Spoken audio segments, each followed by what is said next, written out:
Hello student, कक्षा 9 का विषय विज्ञान पार्ट 5 जिसका नाम है जीवन की मौलिक इकाई। जीवन की मौलिक इकाई का पार्ट फर्स्ट हमने पढ़ लिया था। आज हम पढ़ेंगे पार्ट सेकंड।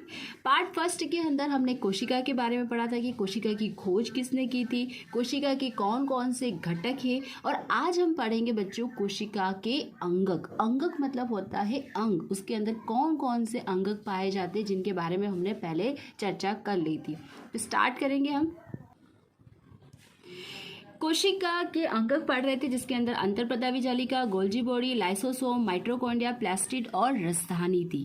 अब हम सबसे पहले बच्चों कोशिका जो अंगक है उनके बारे में हम देखेंगे। पादप कोशिका के अंदर कैसे होता है और जंतु के कोशिका के अंदर ये जो अंगक आपको दिखाई दे रहे कौन कौन से, अंतर्प्रदावी जालिका, Golgi body, lysosome, mitochondria, plastid और राजधानियां कहाँ पर स्थित होते हैं। तो सबसे पहले हमारे पास कौन सी है, पादप कोशिका। मैंने आपको प्याज की झिल्ली बताई थी ना, तो उसका जो आंतरिक माइक्रोस्कोप से जब इसका आंतरिक हमने स्ट्रक्चर देखा तो कुछ इस तरह से हमको क्या दिखाई दिया, पादप कोशिका का स्ट्रक्चर दिखाई दिया। तो आपको दिखाई दे रहा है ये पादप कोशिका का स्ट्रक्चर यानी कि संरचना, जिसके अंदर आपको दिखाई दे रही एक बड़ी सी ये दिखाई दे रही, इसको हम क्या बोलते हैं, रसधानी। क्या बोलते हैं बच्चों, रसधानी। और यहाँ पर आपको दिखाई दे रहा है ये हमारा क्या है, केंद्रक। क्या है बच्चों, केंद्रक है। क्या दिखाई दे रहा है आपको, केंद्र, सेंटर पॉइंट जो दिखाई दे रहा है वो हमारा क्या है, केंद्रक है। ये हमारी राजधानी है। फिर यहाँ पर आप देख रहे हो कुछ इस तरह से पतली पतली से दिखाई दे रही है, इस पर कुछ डॉट डॉट डॉट दिखाई दे रही है। ये हमारी कैसी है, खुदरी अंतर्प्रदावी जालिका। ये कैसी है, खुदरी क्योंकि उस पर ऊपर डॉट डॉट है इसलिए इसको क्या कहा जाता है, खुदरी अंतर्प्रदावी जालिका। और कुछ ऐसे भी है जिससे हम क्या कहते हैं, चिकनी अंतर्प्रदावी जालिका। यहाँ पर सेंटर में हमारा क्या था, केंद्रक था। केंद्र के चारों तरफ एक जो है उसे हम क्या कहते हैं, केंद्र की झिल्ली भी कहते हैं। क्लियर। फिर यहाँ पर आपको दिखाई दे रहा है ये हमारी क्या है, गोल्जी बॉडी, जिसे हम कहते हैं गोल्जी उपकरण कहते हैं। क्या कहते हैं बच्चों, गोल्जी उपकरण। और ये जो पादप कोशिका इसके चारों तरफ जो आवरण है उसे हम क्या कहते हैं, प्लाज्म झिल्ली। क्या कहते हैं, प्लाज्म झिल्ली। पादप कोशिका के अंदर एक मोटी भित्ति पाई जाती है, उस मोटी भित्ति को क्या कहा जाता है, कोशिका भित्ति। और यहाँ पर आपको दिखाई दे रही एक वलयनुमा संरचना दिखाई देती है जिसे हम क्या कहते हैं, माइटोकॉन्ड्रिया। क्लियर। माइटोकॉन्ड्रिया आप देख रहे हो अलग अलग अगर दिखाई दे रहे हैं पादप कोशिका के अंदर। फिर यहाँ पर आपको दिखाई दे रहा है, यहाँ पर दिखाई दे रहा है ये हमारा क्या है, हरित लवक। क्या है बच्चों, हरित लवक, जिसे हम प्लास्टिड भी कहते हैं। यहाँ अलग अलग हरित लवक दिखाई दे रहे हैं। देखो मेरा मार्का जहाँ जहाँ घूम रहा आप देख सक रहे हो। फिर यहाँ पर दिखाई दे रहा है आपको जो एक डॉट डॉट दिखाई दे रहा है बच्चों, ये हमारा क्या है, लाइसोसोम। इस लाइसोसोम को आत्मघाती थैली कहते हैं। अभी हमने क्या देखा, लाइसोसोम। अब देखो बच्चों यहाँ पर जो आई शेप की दिखाई दे रही है आपको, ये आई शेप यहाँ ये दिखाई दे रहा है आपको, बारीक बारीक से दिखाई दे रही है। ये हमारी क्या है, जिसपे खुदरी यानी कि जो अगर जिसपे डॉट्स दिखाई देते वो तो हमारी कौन सी जालिका है, खुदरी अंतर्प्रदावी जालिका है। और कुछ कैसी है, एकदम स्मूथ है, जिसे हम क्या कहते हैं, चिकनी अंतर्प्रदावी जालिका। यानी कि जिस पर ये डॉट्स नहीं है तो वो तो हमारी कैसी है, चिकनी अंतर्प्रदावी जालिका। और जिस पर डॉट्स है उसे क्या कहते हैं, खुदरी अंतर्प्रदावी जालिका। तो आपको क्लियर हो गया, चिकनी अंतर्प्रदावी जालिका और खुदरी अंतर्प्रदावी जालिका। फिर आप ये देख रहे हो यहाँ पर, ये मैंने आपको पहले ही बताया था, ये हमारी क्या है, राजधानियाँ। क्या है, राजधानियाँ। तो आपको समझ में आया कि पादप कोशिका के अंदर कौन कौन से अंगक होते हैं जिनके बारे में भी हमने देखा था। कौन कौन से होते हैं एक बार फिर से रिपीट करते हैं। सेंटर में जो होता है उसे हम केंद्रक कहते हैं। केंद्रक के जहाँ जो होती है वो केंद्रिक कहलाता है। अब नेक्स्ट हम पढ़ेंगे बच्चों कौन सा, जंतु कोशिका। किसके बारे में पढ़ेंगे, जंतु कोशिका के बारे में। नेक्स्ट हमारा कौन सा है, जंतु कोशिका। जंतु कोशिका की संरचना जब माइक्रोस्कोप से देखा गया तो कुछ इस तरह की दिखाई दी। अब देखो बच्चों जो यहाँ पर आपको दिखाई दे रही है ये हमारी कौन सी है, लाइसोसोम। फिर यहाँ पर एक जो मेम्ब्रेन दिखाई दे रही है यानी कि एक झिल्ली दिखाई दे रही, उस झिल्ली को हम क्या कहते हैं, प्लाज्म झिल्ली। फिर यहाँ पर आप देखते हो कुछ इस तरह की संरचना, ये इस तरह की संरचना दिखाई दे रही है, इसे हम क्या कहते हैं, गोल्जी उपकरण या गोल्जी बॉडी कहते हैं। नेक्स्ट यहाँ पर जो सेंटर के अंदर ये हमारा क्या है, केंद्रक है। केंद्रक के यहाँ पर सेंटर में जो है वो केंद्रक है। और केंद्रक के चारों तरफ जो झिल्ली पाई जाती है उसे हम क्या कहते हैं, केंद्रीय झिल्ली कहते हैं, जिसके बारे में हमने पहले भी देखा था। फिर यहाँ पर जो वलयनुमा संरचना दिखाई दे रही है इसे हम क्या कहते हैं, माइटोकॉन्ड्रिया। क्या कहते हैं बच्चों, माइटोकॉन्ड्रिया। ये सारे हमारे कोशिका की क्या है, अंगक है, जिसके बारे में हम देख रहे हैं। फिर यहाँ पर आप देख रहे हो ये चारों तरफ झिल्ली पाई जा रही है। फिर यहाँ पर आप देखिएगा कुछ ये दिखाई दे रहा है, ये हमारे क्या है, अंतर्प्रदावी जालिका। कुछ अंतर्प्रदावी जालिका पर क्या है, डॉट्स पाए जाते हैं, इसलिए हम क्या कहते हैं, इसे खुदरी अंतर्प्रदावी जालिका। और कुछ कैसी होती है जिस पे डॉट्स नहीं पाए जाते तो उसे हम क्या कहते हैं, चिकनी अंतर्प्रदावी जालिका। स्मूथ एंडोप्लाज्मिक रेटिकुलम और रफ एंडोप्लाज्मिक रेटिकुलम इसे इंग्लिश में कहा जाता है। तो क्लियर हो गया, जंतु कोशिका और पादप कोशिका का जो माइक्रोस्कोप के द्वारा जो स्ट्रक्चर देखे गए थे उसके अंदर हमने क्या देखे, अंगक के बारे में देखा। अब हम एक एक के बारे में, एक एक अंगक के बारे में क्या करेंगे, विस्तार से पढ़ेंगे। तो सबसे पहले हम लेते हैं अंतर्प्रदावी जालिका, जिसे हम शॉर्ट फॉर्म में कहते हैं ईआर। ईआर का मतलब होता है एंडोप्लाज्मिक रेटिकुलम। क्या कहते हैं इसे, एंडोप्लाज्मिक रेटिकुलम।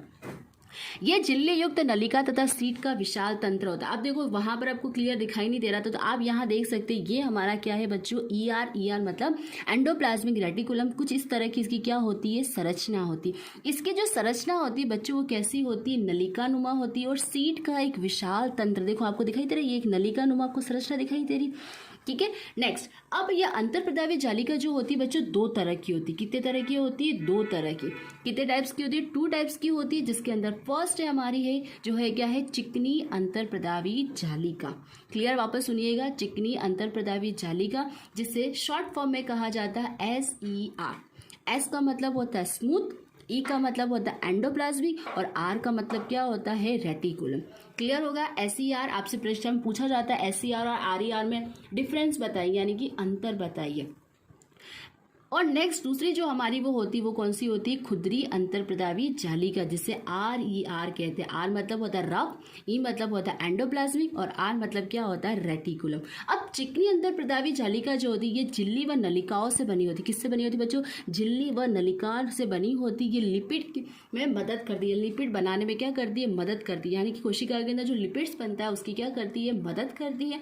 इनमें राइबोसोम कम पाए जाते हैं। अब इनके पर जो डॉट्स पाए जाते हैं बच्चों, ये क्या होता है, राइबोसोम्स होता है। आपको दिखाई दे रही है, येलो येलो कलर के दिखाई दे रहे हैं। तो इन अंतर्प्रदावी जालिका पर क्या स्थित होता है, राइबोसोम। और चिकनी अंतर्प्रदावी जालिका पर राइबोसोम क्या होते हैं, काफी कम पाए जाते हैं। किसकी तुलना में, खुदरी अंतर्प्रदावी जालिका की। क्लियर हो गया।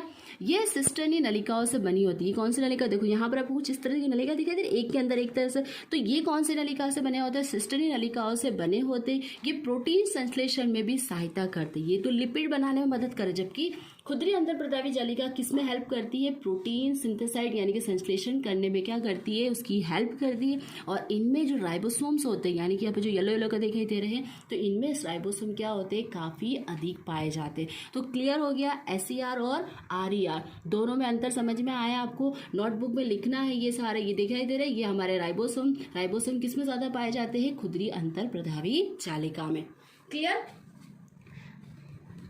नेक्स्ट हमारा आता है अंतर्प्रदावी जालिका का कार्य क्या है। भाई हमने पढ़ा कि उसको क्या कार्य क्या करती है। तो देखिए, ये कोशिका द्रव्य व केंद्रक के बीच परिवहन का कार्य करती है। परिवहन का मतलब क्या होता है बच्चों, एक जगह से दूसरी जगह जो ले जाने का कार्य करते हैं उसे हम क्या कहते हैं, परिवहन कहते हैं, राइट।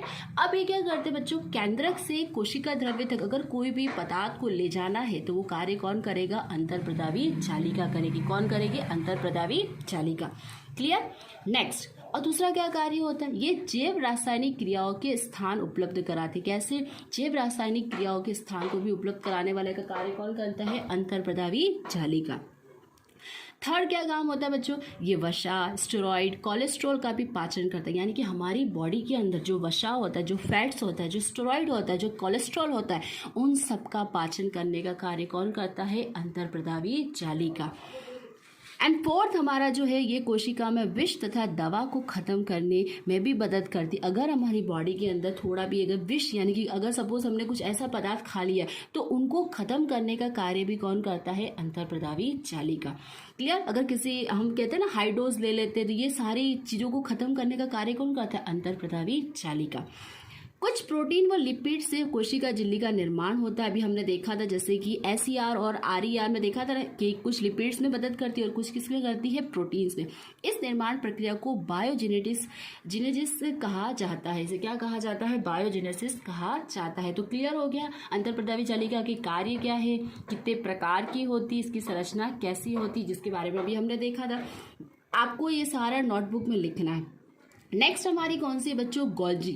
गोल्जी उपकरण जिसे हम गोल्जी बॉडी भी कहते हैं, क्या कहते हैं, गोल्जी बॉडी। देखो गोल्जी बॉडी की संरचना सबसे पहले हम दिखाई देते, वहां पर आपको क्लियर संरचना नहीं देख पाए थे। यहाँ देखो आप इस तरह से एक के ऊपर प्लेट्स जमी हुई है, दिखाई दे रही है। एक प्लेट है, फिर उसके बाद दूसरी प्लेट से, फिर तीसरी, फिर चौथी, फिर पांचवी, इस तरह से क्या है, ये प्लेट्स के रूप में जमी हुई है। जैसे फॉर एग्जाम्पल आप सिक्के ले लीजिए, सिक्के को एक के ऊपर रख दो, इस तरह से हमारी जो गोल्जी बॉडी यानी कि गोल्जी उपकरण जो है एक के ऊपर क्या है, व्यवस्थित है। क्लियर, ये संरचना कुछ इस तरह की है। यह पतली झिल्ली युक्त पुटिका का समूह है। किसका समूह बच्चों, पतली झिल्ली युक्त पुटिकाओं का समूह है। पुटिका एक दूसरे के ऊपर समांतर होती है, जिससे हम क्या कहते हैं, कुंडिका कहते हैं। ये जो एक दूसरे के ऊपर समांतर क्रम में जमी हुई है, इसे हम क्या कहते हैं बच्चों, कुंडिका कहते हैं।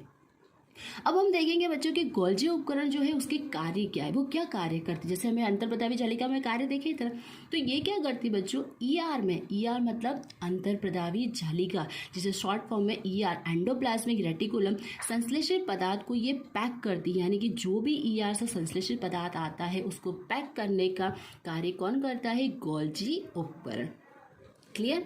लाइसोसोम का निर्माण करने का कार्य भी कौन करता है, हमारी गोल्जी उपकरण करती है। लाइसोसोम अभी हम आगे पढ़ेंगे। लाइसोसोम का उपकरण करने का यानी कि उसका निर्माण करने का कार्य कौन करता है, हमारी गोल्जी बॉडी करती। ये पदार्थों को पुट्टिका में संचित व रूपांतरित भी करती है। यानी कि जो पदार्थ आए हैं उनको किसके रूप में, छोटी छोटी पुट्टिका के रूप में, आप देख रहे हो ये पुट्टिका दिखाई दे रही, इन पुट्टिकाओं के रूप में इसे संचित व रूपांतरित करने का कार्य भी कौन करता है, गोल्जी उपकरण। तो आपको समझ में आया कि गोल्जी उपकरण के कार्य क्या थे, गोल्जी उपकरण कैसे दिखाई देती है। आप देख सकते हो फॉर एग्जांपल मैंने बताया ना, सिक्के, अगर एक के ऊपर एक सिक्के जमाएंगे एक समांतर क्रम में, तो हमारी संरचना किसकी दिखाई देगी, गोल्जी उपकरण की तरह दिखाई देती है। और ये क्या करती है, संचित पदार्थों को क्या करती है, रूपांतरित करने का कार्य भी करती है। नेक्स्ट हमारा जो है अंगक है जिसका नाम क्या है, लाइसोसोम। लाइसोसोम को बच्चों आत्मघाती थैली कहते हैं। क्या कहते हैं, आत्मघाती थैली।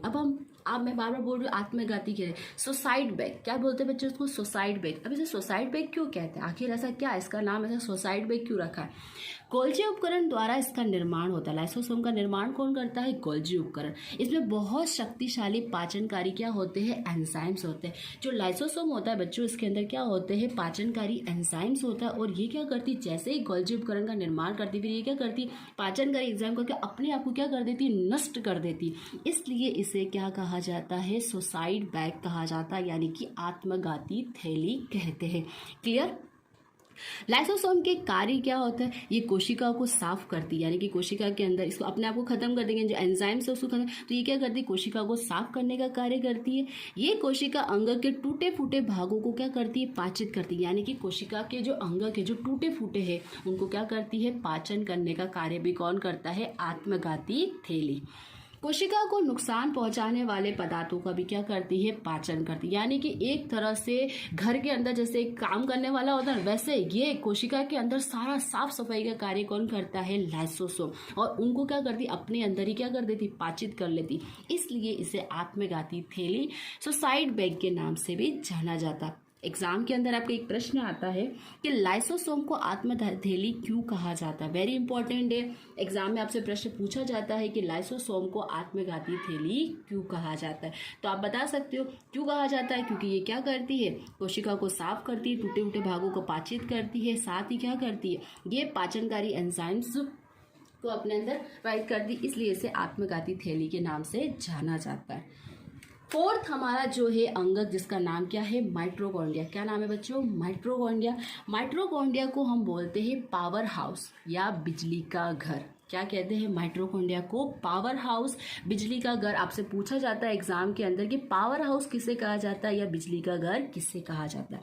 ये केवल यूकैरियोटिक कोशिकाओं में पाई जाती है, यानी कि जिसके अंदर केंद्रक उपस्थित होता है उन्हीं कोशिकाओं के अंदर ये क्या होता है, उपस्थित होता है। ये केवल किसमें पाया जाता है, यूकैरियोटिक कोशिका में उपस्थित है। ये दोहरा झिल्ली से बना होता है। देखो बच्चों आप यहाँ पे स्ट्रक्चर देख सकते हो, ये हमारी संरचना दिखाई दे रही है। इसके जो बाहरी झिल्ली है बच्चों, ये कैसी है, दोहरा झिल्ली। दोहरा यानी कि डबल लेयर्स पाई जाती है। कितनी लेयर्स पाई जाती है बच्चों, डबल लेयर्स पाई जाती है।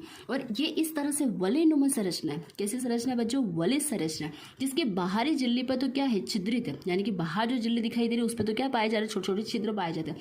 भीतरी झिल्ली क्या होती है, एक के अंदर क्या है, वलित है। ये देखो यहाँ से ऐसे अंदर गई फिर वापस वलित, इस तरह से इसकी संरचना बनाई जाती है।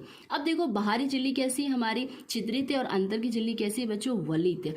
अब इन झिल्ली के ऊपर क्या पाए जाते हैं, राइबोसोम पाए जाते हैं। क्या पाए जाते हैं बच्चों, राइबोसोम पाए जाते हैं। और यहाँ पर डीएनए का क्या होता है, संश्लेषण होता है। इसलिए माइटोकॉन्ड्रिया को क्या कहा जाता है, पावर हाउस या बिजली का घर कहा जाता है। तो आपको समझ में आया माइटोकॉन्ड्रिया क्या है, किस इसकी संरचना कैसी, इसकी कैसी संरचना है, दोहरी संरचना है। और इसके अंदर क्या पाए जाते हैं, यहाँ पर येलो येलो कलर के दिखाई देगी तो हमारे राइबोसोम है, और इसके अंदर क्या होता है, डीएनए होते हैं। इसलिए इसे क्या कहा जाता है बच्चों, पावर हाउस कहा जाता है। तो आपको समझ में आया कि माइटोकॉन्ड्रिया क्या है, माइटोकॉन्ड्रिया की संरचना कैसी है, और इसे पावर हाउस क्यों कहा जाता है। नेक्स्ट हम पढ़ेंगे कि माइटोकॉन्ड्रिया के कार्य क्या है, ये क्या कार्य करती है, कोशिका के अंदर इसका कार्य क्या है। इसका मुख्य कार्य क्या है, ऊर्जा को एटीपी वेरी इंपॉर्टेंट, एटीपी का फुल फॉर्म पूछा जाता है आपसे, एडेनोसिन ट्राइफॉस्फेट के रूप में क्या करती है, इसको जमा करती है। यानी कि हमारी जो कोशिका है उसके अंदर जो ऊर्जा है, जो एनर्जी है, उस एनर्जी को वो क्या करती है, एटीपी के रूप में संग्रहित करती है। किसके रूप में संग्रहित करती है बच्चों, एटीपी। ये एटीपी क्या होता है, तो एटीपी को बोला जाता है एडेनोसिन ट्राइफॉस्फेट के रूप में क्या करती है, माइटोकॉन्ड्रिया के अंदर जो ऊर्जा है उसको संग्रहित करती है। माइटोकॉन्ड्रिया का अपना एक डीएनए भी होता है, और क्या होता है, राइबोसोम भी होता है। नेक्स्ट हमारा जो है वो कौन सा है, हमारा प्लास्टिड, यानी कि जिसे हम क्या कहते हैं, लवक। क्या कहते हैं बच्चों, लवक। ये केवल और केवल कौन सी कोशिकाओं में पाया जाता है, पादप कोशिका में पाया जाता है, और इनका भी अपना एक डीएनए होता है और राइबोसोम होता है। अभी तक देखो हमने दो ही में पढ़ा कि डीएनए और राइबोसोम माइटोकॉन्ड्रिया के अंदर, और दूसरा हम पढ़ रहे हैं लवक के अंदर। इसका अपना स्वयं क्या होता है बच्चों, डीएनए होता है और राइबोसोम होता है। जो हमारे लवक होते हैं वो 3 प्रकार के होते हैं। कितने प्रकार के होते हैं, 3 प्रकार के होते हैं। फर्स्ट होता है ल्यूकोप्लास्ट, क्रोमोप्लास्ट और क्लोरोप्लास्ट। देखो ल्यूकोप्लास्ट मतलब ये सफ़ेद रंग का होता है। कौन से रंग का होता है, सफ़ेद रंग का होता है, और ज़मीन के नीचे वाली कोशिकाओं में पाया जाता है। यानी कि धरातल पे जो कोशिकाएं पाई जाती है, ज़मीन की जो नीचे कोशिका पाई जाती है, उसके अंदर हमारा कौन सा लवक पाया जाता है, ल्यूकोप्लास्ट लवक पाया जाता है। नेक्स्ट कौन सा है, क्रोमोप्लास्ट। नेक्स्ट हमारा कौन सा है बच्चों, क्रोमोप्लास्ट। ये लाल व भूरे रंग का होता है। बहुत बार पूछा जाता है लाल व भूरे रंग का प्लास्टिड कौन सा होता है, तो कौन सा होता है, क्रोमोप्लास्ट। और ये तने वाली कोशिकाओं में पाया जाता है। कौन सी वाली कोशिकाओं में पाया जाता है बच्चों, तने वाली कोशिकाओं के अंदर कौन सा लवक पाया जाता है, क्रोमोप्लास्ट। एंड थर्ड जो होता है वो होता है क्लोरोप्लास्ट।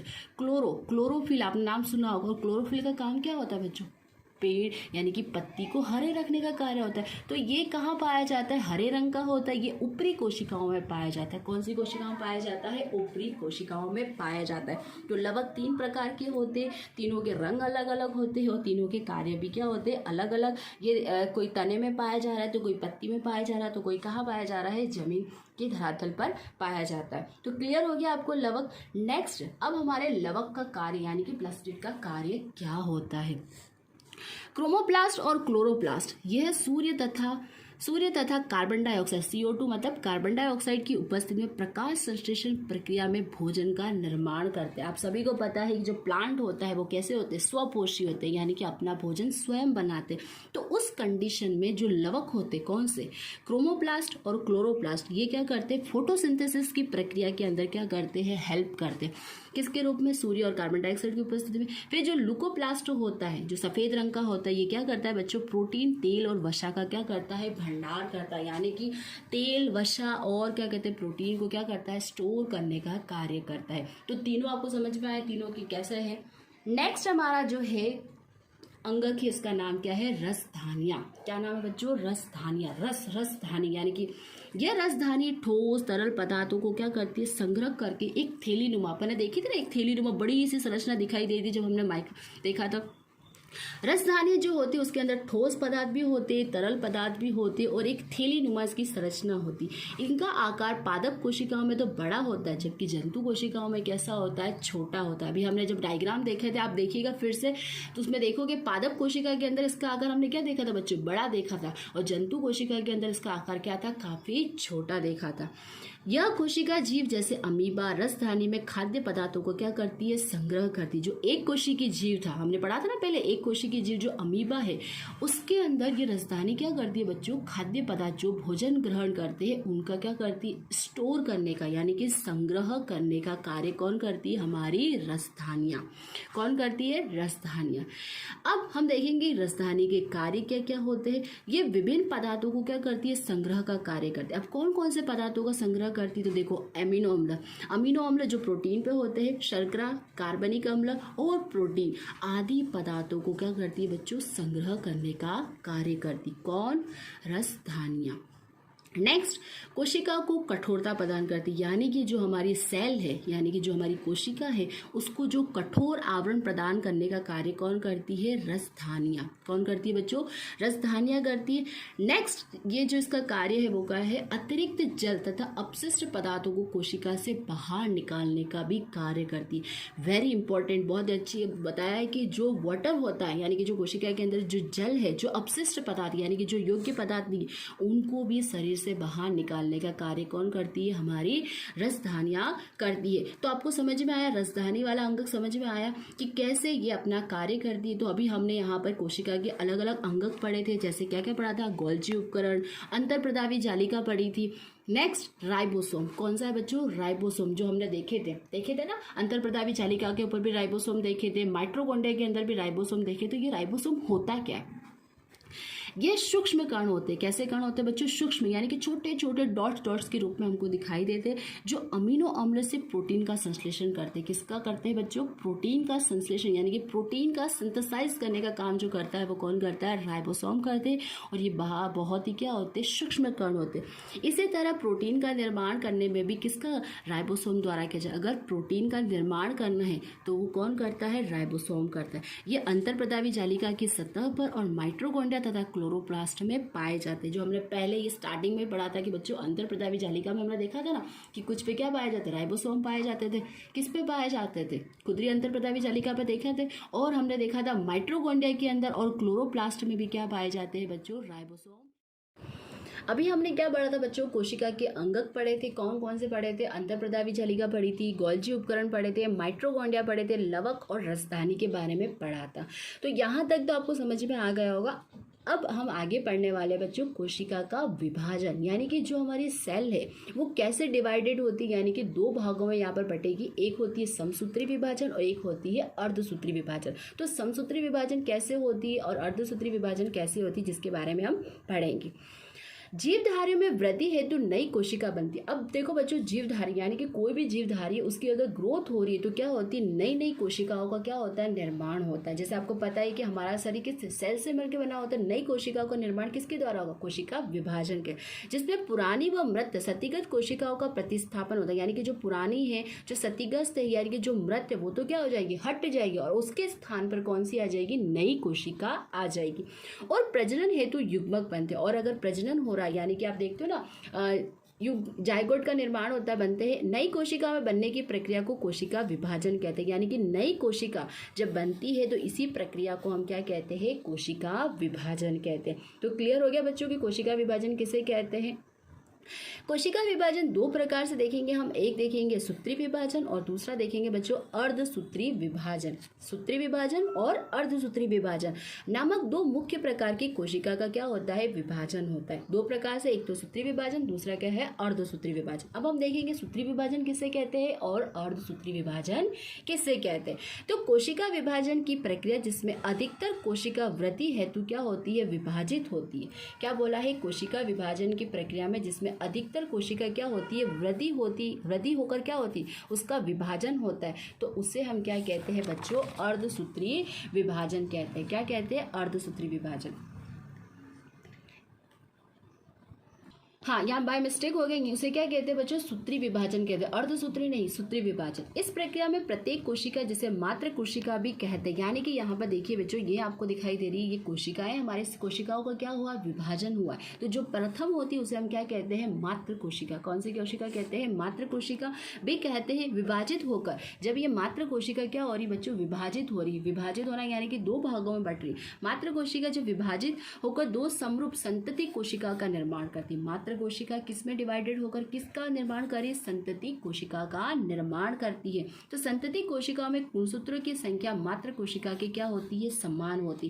कहने का अर्थ ये है कि जितनी यहाँ पर जो विभाजन हुआ था, आप देख रहे हो यहाँ पर पैर दिखाई दे रहे हैं आपको, कितने पैर दिखाई दे रहे, 4 पैर दिखाई दे रहे। जब इसका विभाजन हो रहा है तो आप देखोगे संतति कोशिका के अंदर भी उतनी ही क्या हुई कोशिका होगी जितनी की कितनी थी, मात्र कोशिका की। यहाँ पर देखो आप 1 2 3 4 पैर दिखाई दे रहे। जब आपका विभाजन हुआ तो आप देखो 2 इधर आया और 2 इधर आया, यानी कि वह की वह, यानी कि जैसे मात्र कोशिका के अंदर थी वैसी की वैसी संतति कोशिका के अंदर भी देखने को मिला। इसलिए ये कहा गया है कि समान होती। यह जीवों में वृद्धि व उत्तकों के मरम्मत में सहायता करती है। ये क्या कार्य करती है, समसूत्री विभाजन। तो समसूत्री विभाजन क्या करते हैं, उत्तकों मतलब बच्चों टिश्यू के मरम्मत में क्या करती है, हेल्प करती है, और साथ ही साथ किसकी वृद्धि करने में यानी कि ग्रोथ करने में क्या करती है, हेल्प करती है। तो आपको समझ में आया कि समसूत्री विभाजन क्या होता है, कैसे मात्र कोशिका के समान ही क्या होती, संतति कोशिका में विभाजित होती। जंतुओं और पौधों के प्रजनन अंगों और उत्तकों की विशेष कोशिका विभाजित होकर क्या बनाती है, युग्मक बनाती है, जो निषेचन के पश्चात संतति का क्या करती है, निर्माण करती। कहाँ देखने को मिलता है समसूत्री विभाजन, हमको जंतुओं के अंदर और पौधों के अंदर। जब प्रजनन की क्रिया होती है तो उस समय संतति का क्या होता है, निर्माण होता है। यह एक अलग प्रकार का विभाजन होता है जिसे हम क्या कहते हैं, अर्धसूत्री विभाजन कहते हैं। कौन सा विभाजन कहते हैं बच्चों, अर्धसूत्री विभाजन। अभी मैं आपको समझाती हूँ कि अर्धसूत्री विभाजन क्या होता है, जिसमें क्रमशः 2 विभाजन होते हैं। कितने विभाजन होते हैं, 2 विभाजन। जब कोशिका अर्धसूत्रन द्वारा विभाजित होती है जिसमें 2 की जगह 4 नई कोशिका का निर्माण होता है। वेरी इंपॉर्टेंट, देखो जब इसका क्या हो रहा है, विभाजन हो रहा है, तो 2 की जगह कितनी कोशिकाएं बन रही, नई कोशिका कितनी बन रही, 4 नई कोशिका बन रही। कितनी नई कोशिका बन रही, 4 नई कोशिका में मात्र कोशिका की तुलना में गुणसूत्रों की संख्या क्या हो जाती, आधी। क्या हो जाती है, आधी रह जाती। उसमें हमने देखा था समान रहती, दोनों में देखो अंतर करते हो, समझो आपको समझ में आएगा। इसमें जो मात्र कोशिका होती है उसकी तुलना में यहाँ पर क्या हो जाती है, जो गुणसूत्रों की संख्या होती है वो क्या रह जाती है बच्चों, आधी। देखिए यहाँ पर ये हमारी जो है कोशिका, इसके अंदर ये मात्र कोशिका है। मात्र कोशिका आपको दिखाई दे रही है। जब इसका विभाजन हो रहा था, इसका विभाजन 2 भागों में दिखा रहा है। जैसे ही इसका विभाजन होता है तो जो संतति कोशिका प्राप्त होती है वो कैसे प्राप्त होती है, हमको 4 नई कोशिका का क्या होता है, निर्माण होता है, और ये मात्र कोशिका की क्या रह जाती है, आधी रह जाती है। और इसी प्रक्रिया को हम क्या कहते हैं, अर्धसूत्री विभाजन। तो आपको समझ में आया कि 2 प्रकार के विभाजन देखिए, एक तो देखा समसूत्री विभाजन और एक देखा अर्धसूत्री। अर्धसूत्री विभाजन में क्या होता है, मात्र कोशिका की आधी ही क्या रह जाती है। अब बच्चों ये जो आपको दिखाई दे रही है, ये जो संरचना दिखाई दे रही है आपको, इस तरह की जो संरचना दिखाई दे रही है, इस तरह की, ये क्या है बच्चों, क्रोमोसोम है। क्या है बच्चों, क्रोमोसोम। क्रोमोसोम यानी कि क्या है, गुणसूत्र। यहाँ विभाजन किसका, और मैं बार बार बोल रही मात्र कोशिका, यानी कि इन क्रोमोसोम का हो रहा है, किसका हो रहा है, गुणसूत्रों का हो रहा है। गुणसूत्रों का विभाजन हो रहा है। तो देख रहे हैं कि जब वो आधी रह जाती तो वो तो हमारा अर्धसूत्री विभाजन कह रहा है, और जब क्रोमोसोम जो है उसकी क्या होती है, वैसे की वैसे मात्र कोशिका में जैसे थी वैसे की वैसे संतति कोशिका में, तो वो क्या होता है, सूत्री विभाजन। और यही क्रोमोसोम जो है वो किसको, लिंग को बताने में हेल्प करते हैं। आप देखते हो ना, XX और XY यानी कि लड़का और लड़की का निर्धारण करने का कार्य कौन करता है, क्रोमोसोम करते हैं। तो इट्स क्लियर, आपका ये चैप्टर एकदम समझ में आया अच्छे से कि कोशिका के बारे में पढ़ा था, फिर इसके अंगक के बारे में पढ़ा, और फिर हमने क्या पढ़ा, कोशिका विभाजन के बारे में। Thank you student.